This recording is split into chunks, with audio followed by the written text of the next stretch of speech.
Australia has welcomed Princess Anne this weekend for a very special royal tour. The Princess has a jam-packed schedule before heading to Singapore in just a few days' time. For more, let's bring in royal commentator now, Victoria Arbiter. Victoria, good morning. Thanks so much for joining us. Why is Princess Anne making this trip at the moment? Good morning to both of you. Well, yes, it's really exciting that we've got a senior working royal here in Australia. And the reason she's here, the primary reason, is to celebrate the centenary of the Royal Australian Corps of Signals. They were formed in 1925. She has been their Colonel-in-Chief since 1977. So that's a commitment of 48 years. And as we know, Princess Anne, she's often called one of the hardest working royals, but she's also one of the most devoted royals when it comes to her causes, her military affiliations and her charities. So I think she's going to be delighted to be here. She is 75 years old and she's come to Australia for 4 days before going on to Singapore for 2 days. So quite an impressive trip.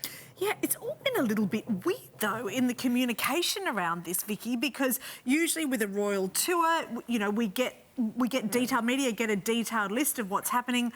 Yesterday, we didn't even know really that we thought that she was arriving in Melbourne. She arrived in Sydney. It's all been a little bit unusual.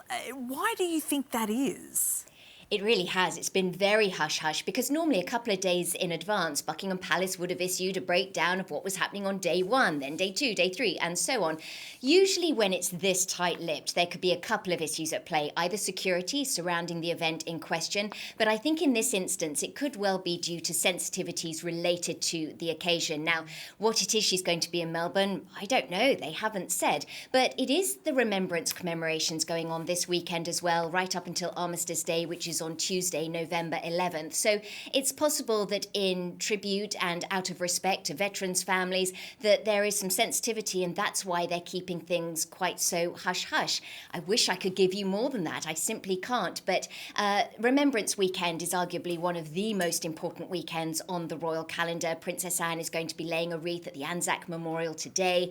On Tuesday, when she's in Brisbane, she's going to be laying a wreath during her visit to the Gallipoli barracks. And so that is going to be very much a focus for her, while at the same time celebrating this centenary of the Corps, which is really a remarkable achievement. Victoria, Remembrance Day is so incredibly important for veterans and families, but of course there is a huge crisis affecting the monarchy right now with the story and the scandals surrounding formerly known as Prince Andrew. Do you think that's why the details of this tour with Princess Anne are being kept under wraps? Because we did see King Charles heckled by a member of the crowd a couple of weeks ago.